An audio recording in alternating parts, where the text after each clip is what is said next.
From the Columbus City Schools studios, welcome to Face Us. It's the show that connects families, community, and schools. Here are your hosts, Seneca Bing and Garima Woldemariam. Hey, friend. Hey, friend. And hey, you, Columbus. Welcome to Faces. Today, we are getting ready for all things college. Yes, time to sound the alarm. Sound the alarm for who? For the Buckeyes, no. For students who are looking for direction and parents who are looking for when things are due. Oh, you mean when what's the 411 becomes 911? Right, at that same time. We have an exciting show lined up for you. Today, we're starting off at Mifflin High School with the Columbus Foundation for our scholarship workshop. Then we are in the studio with Kate Webster and Felicia Travis talking about different paths for students to take to get ready for college, both academically and financially. But before we do all that, let's catch up with Renee Harris and Math Everywhere. Math is everywhere you look. It's in everything you do. And it can be fun to use. Join us for today's episode of Math Everywhere, with Renee Harris, our host. Hello and welcome to Math Everywhere. I'm Renee Harris, your math magician, helping you to see the magic in math. Today, we're at Skate Zone 71. We're on a field trip with Siebert Elementary students, and they're working on a STEM activity that incorporates STEM-related topics. So we're talking science, technology, engineering, and of course, math. Okay, so now we know, families, when we're talking about STEM, we're talking about science, technology, engineering, and math. So tell us a little bit about the activity you did with the students today. Okay, we measured a roller skate rolling on the wood floor with very little friction, and we measured the distance. And then we did the same thing with more friction on the carpet. We wanted the kids to see that when we measured the distance on the wood floor, the distance would be farther because there's less friction on the wood floor. And then we did it on the carpet, and the distance should have been shorter because there's more resistance and more friction on the carpet. So once we did that several times on the wood floor and several times on the carpet, we added those distances together and we determined the average. So we were working on determining averages. I think that is an awesome tie-in with all elements of that STEM education. Now, for me in particular, I like to focus on the math and things. And so I heard you say something about distance. I also heard you say something about average. So when you were preparing this lesson, what math in particular were you wanting to focus on or wanting to draw out of the students through the lessons? The math that we did, I used your curriculum and noticed that this would be a perfect lesson match for your curriculum with addition and adding double digits. So we did a little bit of addition, we did a little bit of division. That's math. Yes. One thing when we think about when we're visiting a skating rink, we don't often think about the math that is involved here. But I did a little research and I found out some things about this particular roller skating rink. It is approximately 13,000 square feet. So the skating surface itself is about 13,000 square feet. I also found out that 16 laps around, that means if we go around this skating rink 16 times, that equals 1 mile. Now, we're always thinking about where the math is in things, so let's just say I don't make it around 16 times, but I make it around 8 times, then at least I've still done a half a mile. So that is good exercise, and guess what else? That's math. Now, I did also notice you were taking apart roller skates when I first got here. Tell us a little bit about that. A lot of kids feel that STEM is scary and STEM is not scary. And so our taking apart the roller skate, we really want them to understand what engineers do.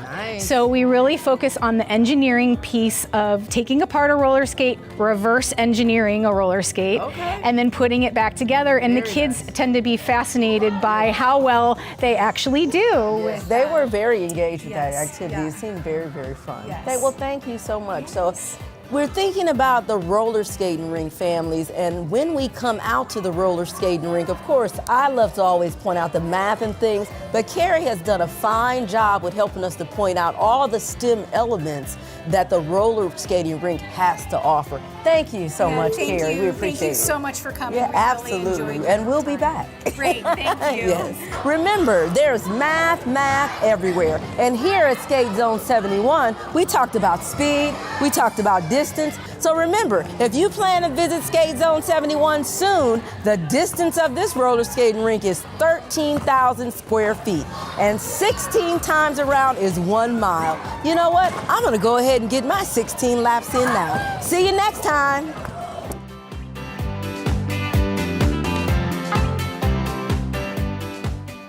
So we are here at Mifflin High School with Alicia Zemprick, the Associate Director of Scholarships at the Columbus Foundation. Thank you for joining me. Thank you for having me. So it's fitting, right? I have the Buckeyes on. I'm a Buckeye. We're national championships, but we're not talking about that. What we are talking about is the scholarship workshop that just happened with some students. So let's start easy. Can you talk to me about the Columbus Foundation and your work there? Sure. The Columbus Foundation is a community foundation. It was started in 1943, and we work with members of the community to, in general, just make a better community for everyone who lives here. And I specifically work with scholarship donors who want to help students get to some kind of post-secondary program, whether that's a certification or a 2-year program or a 4-year program. We want to help students get through. And so come to Mifflin High School, and I visit a lot of Columbus City schools, high schools, to walk students through an application to help them find the right scholarships for them. Okay, and you brought up, and I'm happy that you did, so the scholarships are not just for 4-year university. You brought up that donors are, it's a variety, right? And so they set the criteria. It could be a certificate or 2-year also. Right. I love that. Yeah. I love that. So when you're speaking to donors, what is some of the conversation that you have with them about the scholarships? So the Columbus Foundation has more than 300 scholarships, and each one has its own set of eligibility criteria and its own set of guidelines, which means we talk through with donors what is important to them, try to reach the students who are most reflective of what they want to support. So, for example, is it a student from the Mifflin, Linda McKinley community who is planning to attend an HBCU? There's a scholarship for that, James Preston Poindexter. And so we worked with the folks who created that scholarship to really figure out who are they looking to support and how do we make those guidelines as reflective of that as possible. We also help donors work through what's going to be the most beneficial to students. How do you support them financially when maybe they have certain things covered? Can we cover other expenses? Maybe we, instead of doing a 1-year scholarship, we do a renewable scholarship. So that's really how we talk with donors, to help make sure they have the information they need to create something that's going to be really effective for students and really gets to what they want to support. I love that. I love that. And so you talked about the different types of scholarships. So there's not just the 1 year, but there are some that, are they renewable up to 4 years or? We have lots of scholarships. Some are 1 year, some are 4 year, some are 2 year. Some of those are just going to be $1,000. Some are going to be $10,000. It's in the range of what the donor has created and what their intent was meaningful for them. We do this year have a new scholarship called the Betsy Rube Scholarship, and it is going to be able to support at least 2 Central Ohio students through full cost of attendance for all 4 years. So it's sort of a pilot year for that one, but it's really exciting because the difference between tuition and full cost of attendance is a big difference. And so being able to really enable a student to focus for all 4 years on their education, I think is pretty exciting. Wow, and you just talked about cost of attendance, and we like to make sure that we have tips, tools, strategies for our viewers and our families that are watching. And so, when we're thinking about college, that cost of, I'm happy that you mentioned the cost of attendance, because that also includes the dorms, right? The lab fees. Yes. Does that include books, or is it just those pieces? It is everything on the bill. Wow. So whatever the bill looks like at the end of the day, most students are going to have financial needs, so Pell will take care of a little bit of it, maybe some Ohio College grants, things like that. They may have other scholarships, and then we'll cover the rest with, yeah. And so that's a really exciting opportunity because students are already working very hard. You know, there's no, they still have to, you know, put in the work, get to school, apply, you know, continue on, make the grades, that kind of thing. So being able to help them with, you know, one small part to help them focus, I think it helps them in the long term. Yeah. I love that. And I love to hear that there are more donors that are considering the full experience for students and willing to support them with that. So we came in and you were in the middle of a scholarship workshop. So talk us through what that looks like for our students. The application really is for them, and that we really want them to complete the application. It's not just some sort of national thing. This is a local opportunity for students that is unique to them. So walking them through the application really gives them, you know, 30 or 40 minutes to focus on what we're doing and to get some information about, get answers to questions maybe that seem, you know, off the wall. It also gives us the opportunity to review and learn. And definitely as I've gone through these, we've adjusted our application to make it a little bit easier for students because I don't know where they're going to get caught up. So when they get caught, then we can figure that out and fix it.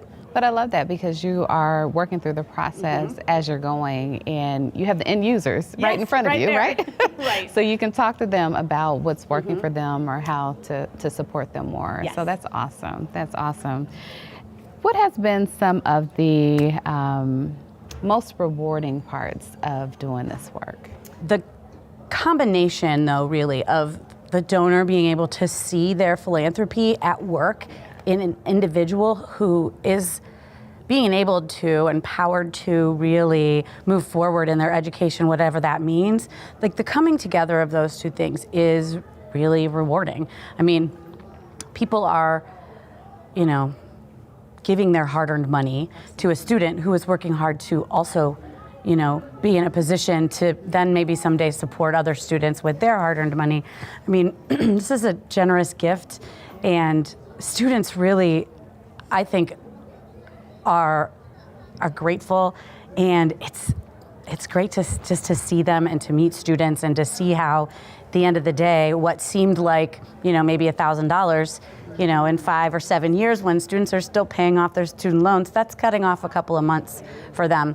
So there's just an opportunity for real success there for students, just taking one piece of that puzzle away to make it a little bit simpler. When you're thinking about the people and the adults who are in the building, you have the school counselors. I know here at Mifflin they have the I Know I Can advisors. They have communities and schools. So the adults in the school,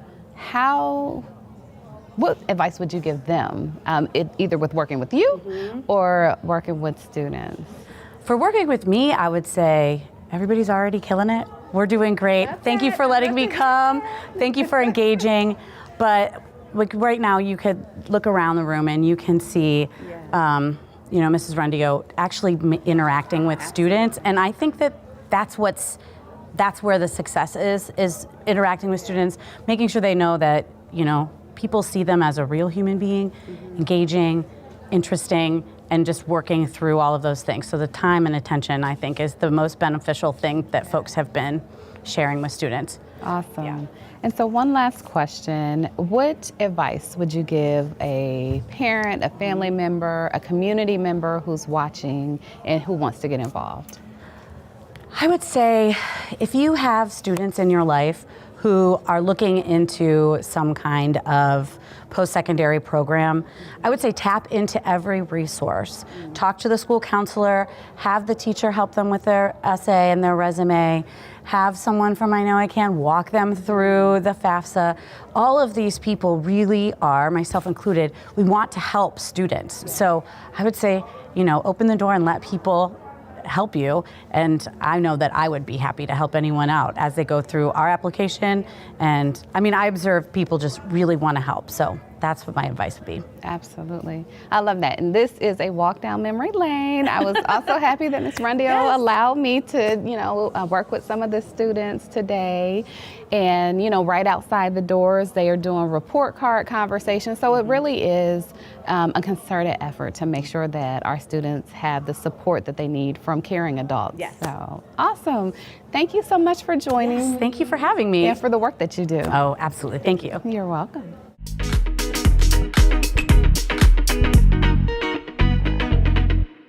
So as a former teacher and as a current parent whose child is getting ready to graduate, I'm really excited to talk about this topic with you all and how our youth are preparing for the future. So in front of me, I'm proud to have two brilliant resources, internal and community partners, to talk with us about education today. First, I have Felicia Travis, who is the Director of College Funding for I Know I Can. And then I also have Kate Webster, who is the District High School Resource Counselor for Columbus City Schools. So welcome both of you, and thank you for coming. Thanks for having us. Thank you for having us. Yeah, so let's dig right into it. So when we say college prep and college preparation, that can have a little bit of a different meaning in 2025. What does that mean to you all? Kate, we'll start with you. College prep can mean so many different things depending on what your goals are. As a student, or as a parent for your student, I think traditionally we thought about college prep as being a curriculum that prepares you for college, obviously. But there are different levels. So depending on your goals, college prep can mean something very different. Traditionally, we would say that college prep would be making the most out of the curriculum at your school.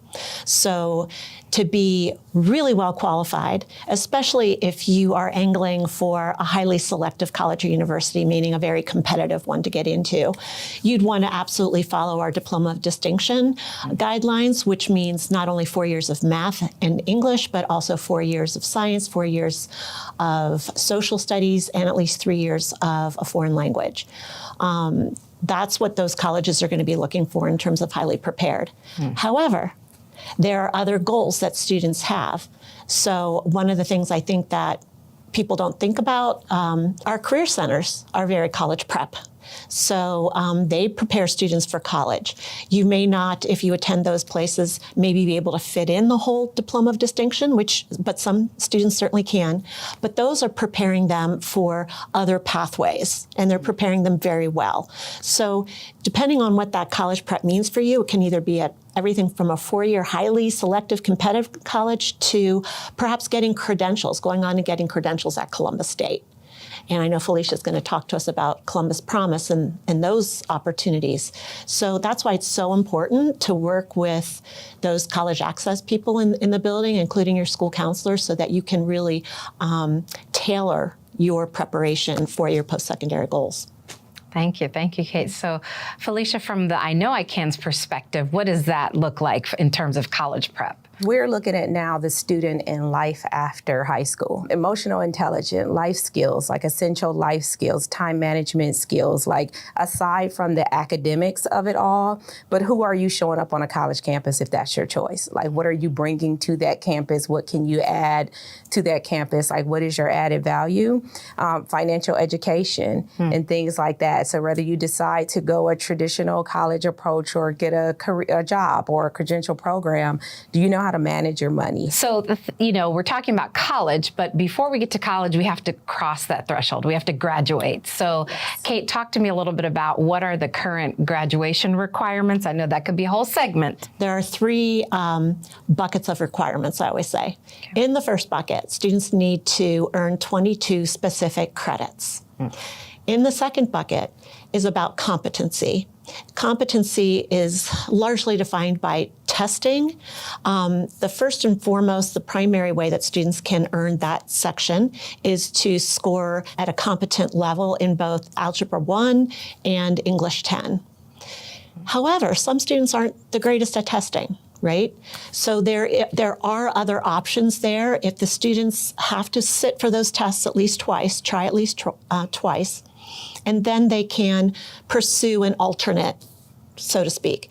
There are a lot, but the most popular ones for our students are a work pathway. So they would earn 12 points in a particular credential pathway, or the web exams that go along with those. And then they would also earn something called the Ohio Means Jobs Readiness Seal.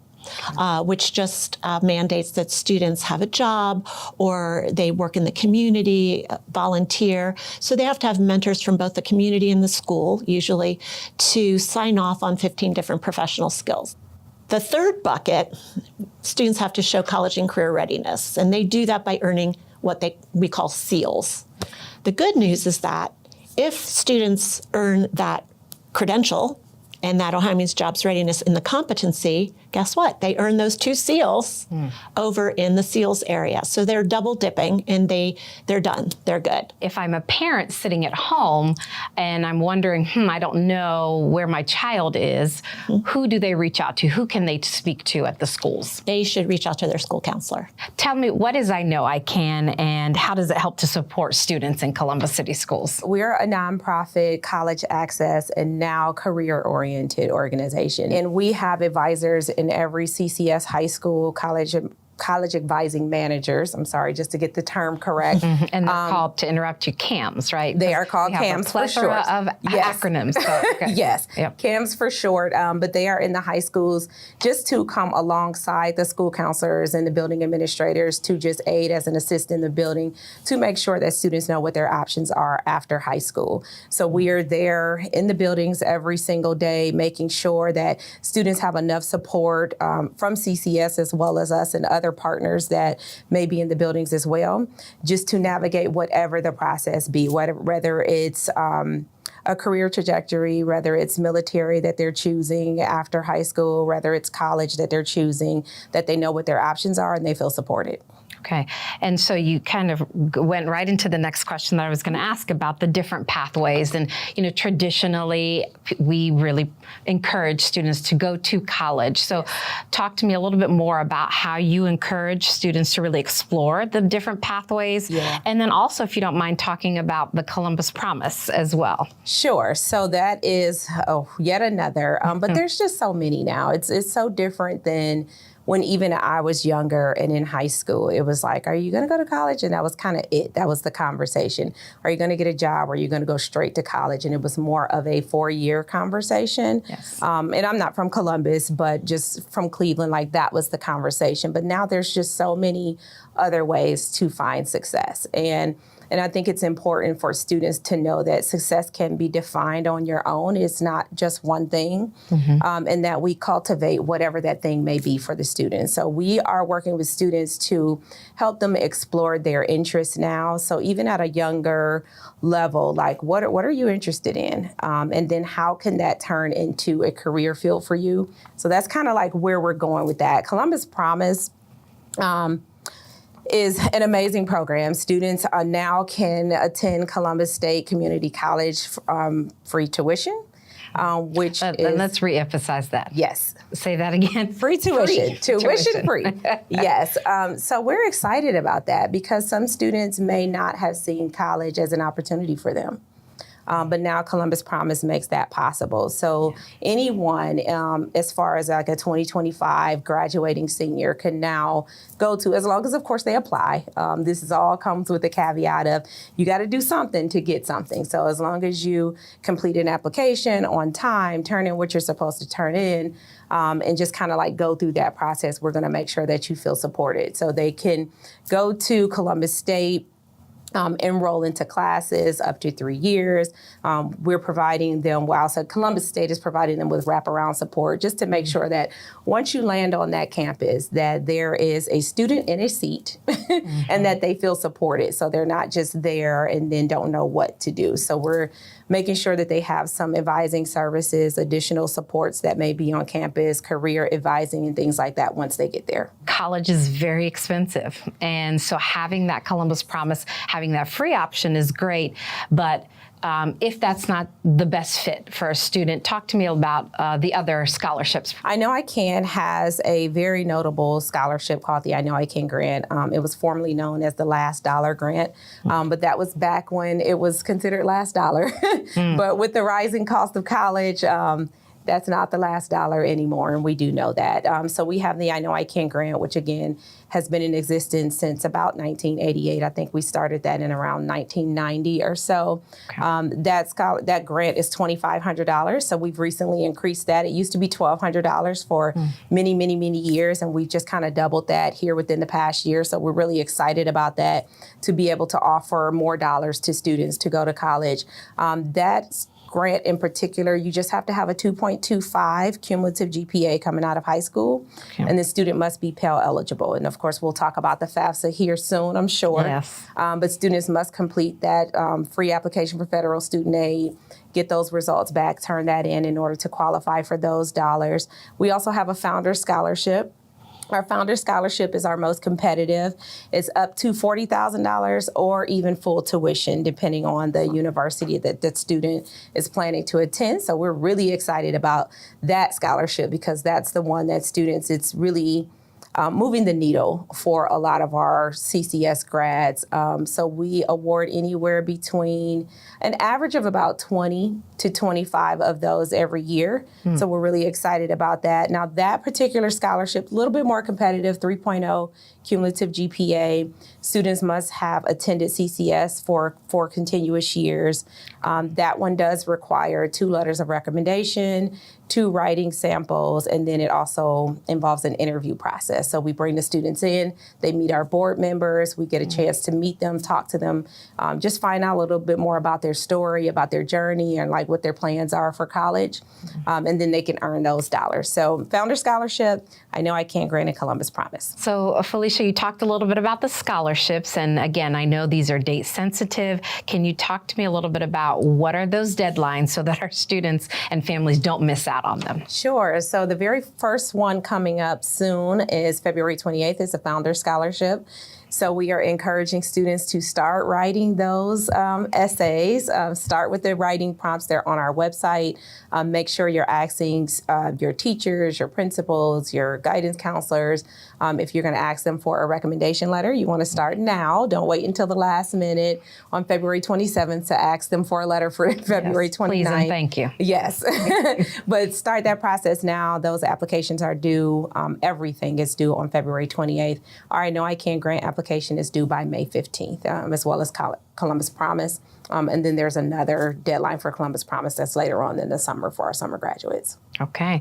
Yeah. So you heard that. Mark those dates, because there are opportunities. And March 1st for Columbus Foundation. And then when you get those senior newsletters, I have a list of scholarships that are coming up. So there will continue to be scholarships for which students can apply even till the beginning of summer.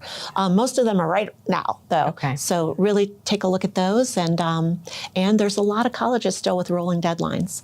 So don't think you've missed the boat if you want to apply to another 4-year college or university. Yep. Are there any FAFSA deadlines that we should be aware of? Now. Everything is right now. Okay. Everything is right. Yeah, they should get going. Yeah. And sometimes we say the early bird gets the worm. Early bird does get the worm. I think priority deadline is February 15th, but that does not mean you cannot apply after that. Right. And just to make mention, I Know I Can does offer FAFSA workshops. We have a list of those on our website as well, where you can come to one of your local area high schools and we can sit down with you one-on-one and help students and families navigate that process. We have so much great information that you shared, and the beauty, I think, of the message is also that our young people don't have to do this alone in isolation. We've got high school counselors, we've got I Know I Can, they've got a family, they've got community partners. So main message being, we're here for our families and students. I appreciate you all for being here and speaking with me today. Thank you all. Thanks. Thanks, Brenda.